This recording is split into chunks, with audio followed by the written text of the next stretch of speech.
Vamos retomar agora no terceiro bloco, dando continuidade na explicação sobre o Estado.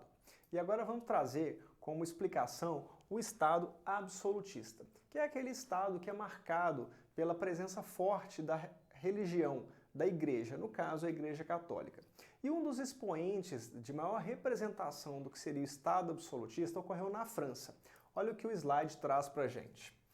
Como característica, eu tenho a figura do rei, né? Aquele poder centralizado, aquele poder absoluto na figura do monarca. E era um poder ilimitado aqui na Terra, era considerado o Deus na Terra. Um dos primeiros expoentes do absolutismo monárquico, que se inicia no século XV, foi com Luís XI, rei da França, o qual anexou à coroa os feudos. Então a gente tem que a coroa, né, enquanto na figura do rei, ela expandiu o seu território, porque ela anexa os feudos, que são aquelas propriedades dos camponeses e daqueles proprietários de terra que tinham ali os vassalos. Subjugou a nobreza guerreira e pôs em prática uma violenta política unificadora, que seria sustentada por Richelieu, até atingir o seu apogeu com Luís XIV. Esse figura aqui, né, Luís XIV é um dos principais representantes desse Estado absolutista, justamente por esse comportamento de domínio territorial, de domínio também institucional da figura da coroa. Então, na explicação a gente percebeu que foi um movimento de domínio do Estado, seja territorial, porque foi anexando os feudos, e também de controle da burguesia, que também estava se desenvolvendo ali na sociedade. Então eu tenho um controle da figura do rei muito amparado, né, pela Igreja Católica, que reconhecia na figura do rei e sustentava isso perante a sociedade.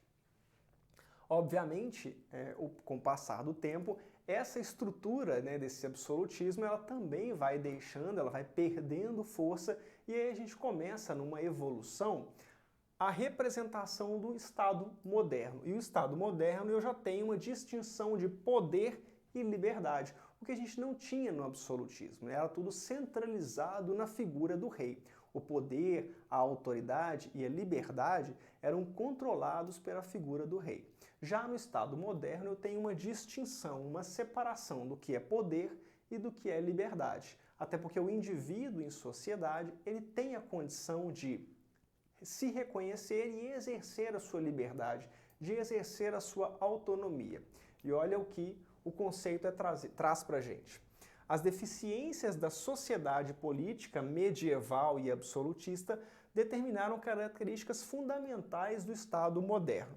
As aspirações da antiga unidade do Estado romano, jamais conseguidas pelo Estado medieval, iria crescer de intensas consequências da nova distribuição de terra.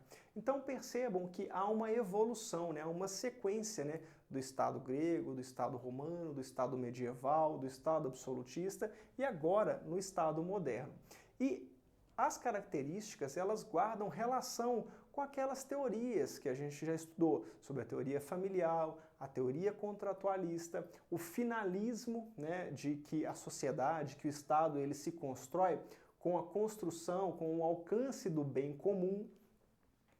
E aí, no Estado moderno, a gente agora tem uma organização social e em meio a essa organização social, a gente consegue perceber diferenças sobre soberania, território, povo e finalidade.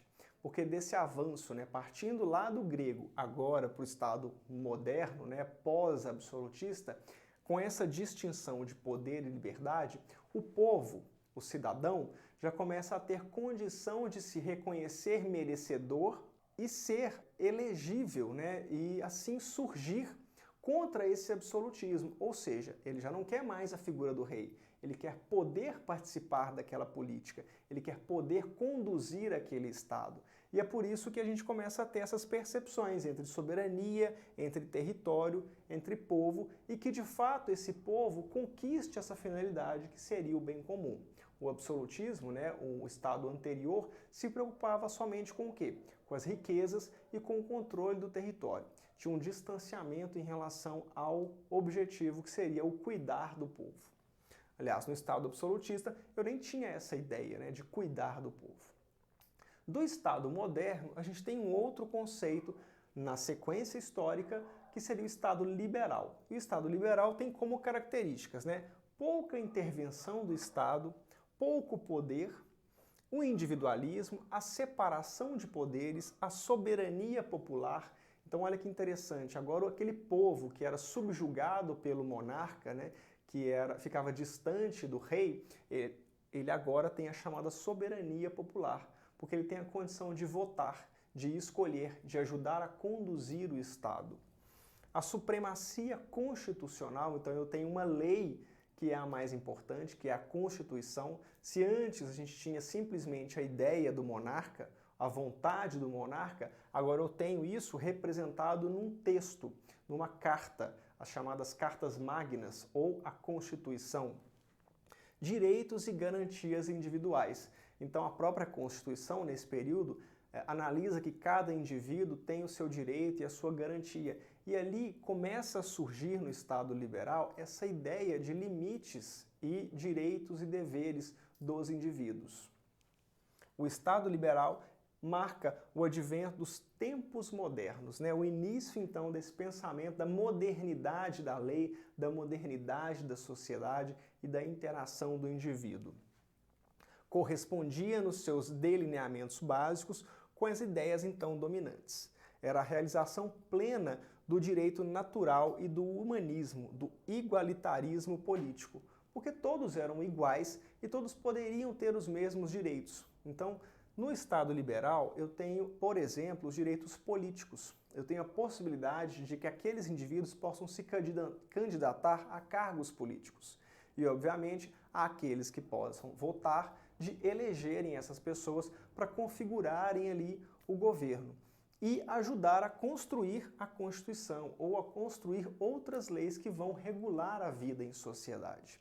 Os primeiros direitos, os chamados de direitos de primeira dimensão, nascem nessa época. Então eu tenho os direitos políticos, os direitos de propriedade, eu tenho os direitos individuais, né, de propriedade, político, de segurança nacional, de defesa do território. Então, cada vez mais o Estado vai se formando e construindo a sua lei, construindo os seus regramentos em sociedade. E o próprio indivíduo na sociedade, aquele agrupamento que a gente estudou no início da aula, vai se reconhecendo cada vez mais e sendo respeitado pela sua própria norma jurídica. Do Estado liberal, eu tenho o chamado Estado constitucional. Então perceba que no Estado liberal começam a surgir as constituições. E, em sequência, eu tenho o chamado Estado constitucional. O Estado constitucional coloca que a Constituição ela é a norma suprema, é a norma, é a lei mais importante do ordenamento jurídico daquela sociedade, daquele Estado. Eu tenho a definição de um poder civil, o princípio da legalidade, ou seja, a lei é que faz força, é que faz o respeito entre os indivíduos, eu tenho que seguir a lei pelo princípio da legalidade, e o poder estatal único. Eu não tenho agora a figura do rei como um poder central, eu tenho a figura do Estado como um poder central. E o Estado é marcado por quê? Pelo povo, pelo território e por essa soberania, por esse poder. E esse poder, obviamente, é reconhecido também pelo Estado vizinho ou pelo país vizinho. Então eu tenho essas autonomias sendo reconhecidas. A lei do Estado X vale no território X e a lei do Estado Y vale no território Y. O constitucionalismo, assim como a moderna democracia, tem suas raízes no desmoronamento do sistema político medieval. Então olha como a história ela é uma evolução, né? A gente tem o fim de um Estado e o surgimento de outro, e o surgimento de outro, e é uma melhora, é uma escada, né, de evolução da relação do Estado com a sua sociedade. Passando por uma fase de evolução que iria culminar no século XVIII, quando surgem os documentos legislativos ao que se deu o nome de Constituição. Então, por isso que esses documentos, essas pequenas leis que foram sendo criadas, foram juntadas e criadas a Constituição, que é a lei mais importante. Por isso aqui, ó, o princípio da legalidade. Tudo tem que passar pela lei. Sob influência do justnaturalismo, afirma-se a superioridade do indivíduo dotado de direitos naturais inalienáveis, ou seja, a Constituição reconhece que o indivíduo em sociedade ele tem direitos naturais que não devem ser vendidos. Então, já são nuances, por exemplo, do fim de uma escravidão, porque o direito à vida, o direito à liberdade não deveria ser vendido. Óbvio que no Brasil isso demora a chegar um pouco, mas quando isso nasce no século XVIII, a gente já tem nas constituições essas referências de que cada indivíduo tem os seus direitos naturais que não devem ser vendidos, não devem ser trocados. E a Constituição reconhece isso e as leis que vão sendo criadas em sequência também vão reafirmando essa ideia das cartas constitucionais. E aí a gente tem elementos que constituem o Estado, aqueles elementos que nós já falamos no início, né? Do território, do povo e da soberania. Bom, nós já conhecemos então do que seria a evolução das formações dos estados, né? Então a gente hoje, em 2021, a gente vive um estado, embora hoje chamado Estado Democrático de Direito, mas a base dele tem como referência a lei principal, que é a nossa Constituição. Mas então você conseguiu perceber da evolução da criação das sociedades, dos agrupamentos, a formação dos estados, e agora vamos conhecer um pouco sobre os elementos que constituem o Estado. Eu tenho então o povo, o território e a soberania desse Estado. O que seria então o povo? Que muitas vezes é representado pela população ou até mesmo por cidadão. Mas há uma diferença nessas terminologias, nessas palavrinhas, né? Então o que seria então o povo? É a parcela da população do Estado considerada sob o aspecto jurídico. É o grupo humano integrado numa ordem estatal determinada. É o conjunto de indivíduos submetidos à mesma lei.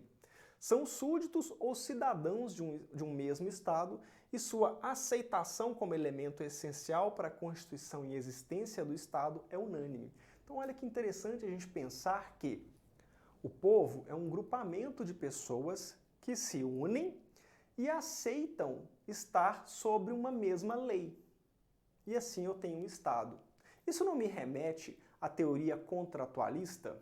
Porque se eu me associo e aceito estar debaixo de uma lei para pertencer a um Estado, eu não estou fazendo uma espécie de um contrato, onde eu estou trocando, né? Estou entregando o meu poder, que seria individual, em troca de uma proteção daquela lei, porque a lei traz uma proteção, ela cria limites, né, de um para o outro.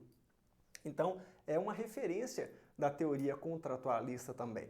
A diferença de povo para população e cidadão é que a população é uma contagem das pessoas. Seria um elemento de número para identificação de pessoas, mas a qualificação em relação daquelas pessoas com o vínculo com a lei é representado pelo povo. E o cidadão, que também muitas vezes é identificado como povo, seria esse vínculo no exercício da cidadania, no exercício do voto, da escolha. Então, quando você, hoje, em 2021, vota, você está ali, enquanto povo brasileiro, exercendo o seu direito de cidadania, a sua posição de cidadão se relacionando com o Estado, com a Constituição.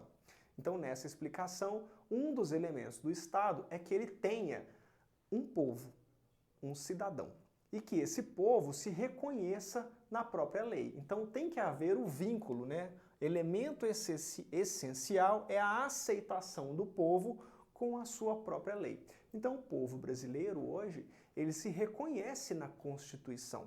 Ele sabe que a Constituição é a lei suprema, é a lei mais importante e é nela que estão todos os direitos, todas as garantias, todos os limites para a vida social.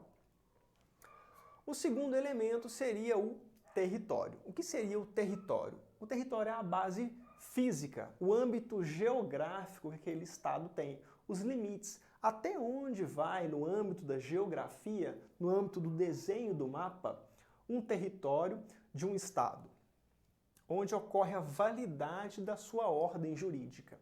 Então, quando eu tenho a lei criada, a lei colocada, essa lei ela vai até o limite do território daquele estado. Então, se a gente pensar enquanto estado brasileiro, aquele desenho, né, que a gente tem do mapa, né, marca o nosso território. As nossas leis valem até esses limites, até essas fronteiras. É por isso que o estado ele tem que ser identificado com os seus limites. Até onde vai o Brasil, até onde começa o Uruguai, a Argentina, os outros estados enquanto nação, enquanto países. E da mesma maneira, os outros estados, né, federais aqui do país, como Minas, São Paulo, Mato Grosso, Bahia, isso também tem que ser determinado. Por isso que é importante ter essa limitação física, né, esse âmbito geográfico. É a base física, a porção do globo, né, ocupada, que serve de limite para a sua jurisdição, para a imposição da lei, onde caso aconteça um crime ou um descumprimento, a lei vai ser imposta. E aí eu vou ter uma pena, por exemplo. Então, por isso que é importante que, como elemento do Estado, a gente reconheça os seus limites geográficos. E, fechando, né, esses três elementos do Estado, eu tenho a soberania. O que seria a soberania? Para Jean Bodin, soberania é o poder absoluto e perpétuo de uma república. Outro filósofo, né, outro teórico também, para Napoleão Nogueira da Silva, a soberania pode ser definida como o poder de autodeterminação. É o poder do Estado de não admitir qualquer interferência exterior nos assuntos de seu interesse exclusivo. Esse é um conceito mais moderno. Por quê? Se eu tenho um povo e tenho um território, né, uma limitação geográfica, a soberania é dizer e reconhecer que aquele Estado tem autoridade dentro do seu território. Então a sua lei vale ali dentro. O que o Napoleão fala, não o Napoleão imperador, né? Mas o Paulo Napoleão fala em relação à soberania é que dentro daquele território valem aquelas leis e nenhuma outra lei exterior deve alterar, deve influenciar. Por isso que ele fecha o seu conceito dizendo que não admitir qualquer interferência exterior, a não ser que seja um acordo que esse país, que esse território vá fazer com o outro. Mas, regra geral, é que cada país, cada território, deve produzir e aplicar as suas leis sem influenciar no outro e sem receber influência. Isso é a maior característica de soberania. Por isso que os países, os estados, têm que se reconhecer enquanto soberanos no seu próprio território, mas também reconhecer a soberania do território alheio. E respeitar que determinadas penas ou determinadas formas de condução do Estado lá devem ser feitas como a lei de lá define, e da mesma maneira como do seu próprio território. Bom, para encerrar esse bloco, então, a gente conversou aqui sobre, né, o Estado absolutista e como ele evolui, né, para o Estado medieval, o Estado liberal e o Estado constitucional, e você percebe que as teorias contratuais até hoje permeiam a relação, né, do indivíduo em sociedade e na formação do Estado. Conheceu dos três elementos principais do que seria o Estado, que é o território, que é o povo e que é a soberania. Alguns autores consideram que a moeda e o idioma também são características do Estado. Outros já não consideram isso tão importante porque um Estado pode adotar a moeda do outro. Tanto que tem países que a moeda é o dólar, assim como os Estados Unidos. Ou que o idioma é o inglês, ou que o idioma é o espanhol. Então, por poder pegar emprestado, né, essas características, não necessariamente ela define um Estado ser diferente do outro. Mas esses três que a gente passou, esses sim são considerados por todos: território, soberania e povo. Bom, a gente encerra esse bloco e eu te espero no último bloco para a gente fechar a nossa aula de Teoria Geral do Estado.